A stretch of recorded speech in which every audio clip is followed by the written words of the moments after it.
सरिता दीदी ने कहा कि हम अपने बेटियों को संस्कार नहीं देते हैं, घर में खाना बनाना नहीं सिखाते हैं। हम भी छोटे थे तो हम भी खाना बनाना नहीं जानते थे।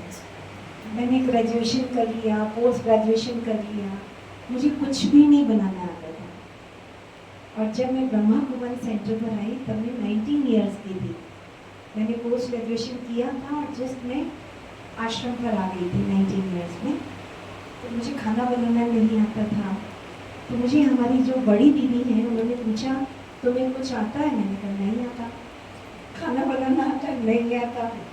तो क्या आता है? मैंने कहा मुझे सफाई करना बहुत अच्छा आता है, घर को डेकोरेशन करना बहुत अच्छा आता है ना, और मीठी मीठी बातें करनी बहुत अच्छी आती है।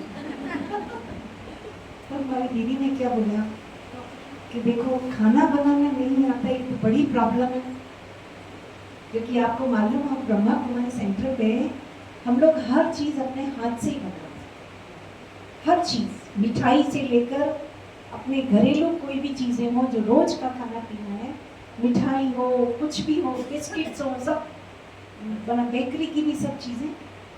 तो मुझे तो आता ही नहीं था।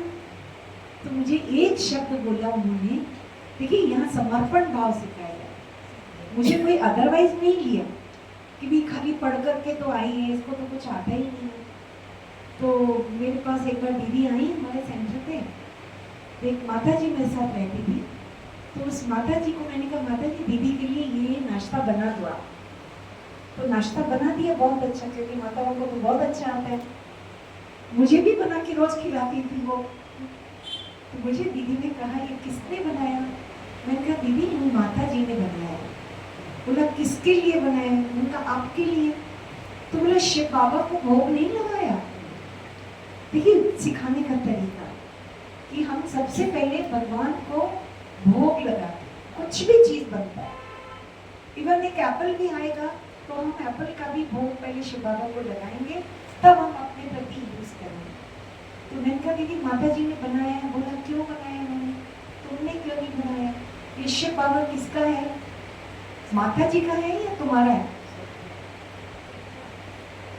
तो शिव बाबा तो माता जी का भी है, मेरा भी है। तो बोले ये पति किसका है? शिव साजन किसका है? बस एक शब्द बोला।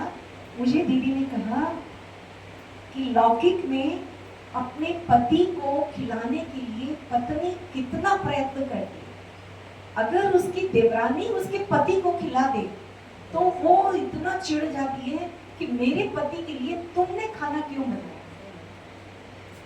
तो ये तुम्हारा पति है ना ये। बस मुझे तो लग गया हाँ दीदी मेरा पति है।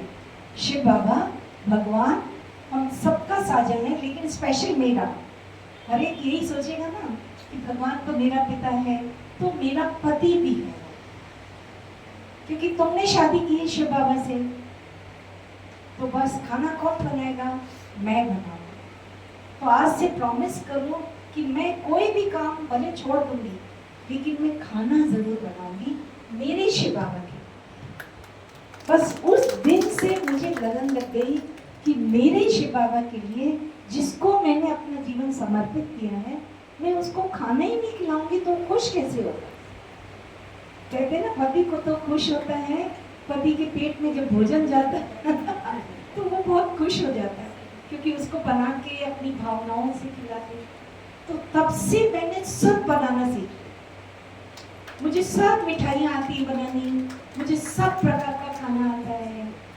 फिर सेवाओं में बहुत बिजी होते हैं तो दीदी ने कहा कि भले तुमको बनाने का मौका नहीं मिलेगा, पर तुमको अगर आता होगा ना तो जो बहनें तुम्हारे साथ रहेंगी वो अच्छा खाना बनाएंगी। अगर तुमको आएगा ही नहीं तो कुछ भी परोस के रख देंगे, तुमको खाना पड़ेगा और तुम्हारे शिव बाबा को भी भोग लगाएंगे, और फिर जो मेहमान आएंगे उनको भी उल्टा पुल्टा बना के खिलाएंगे। देखिए बड़ों का कैसे, हमारे ब्रह्मा कुमारी में बड़ी दीदियाँ एल्डर्स होते हैं, जैसे आपके घर में कोई बहू आती तो सास देवरानी जेठानी सब होते हैं ना, हमारे यहाँ भी होते हैं, बड़े लोग देखते हैं, पर चूंकि ज्ञान है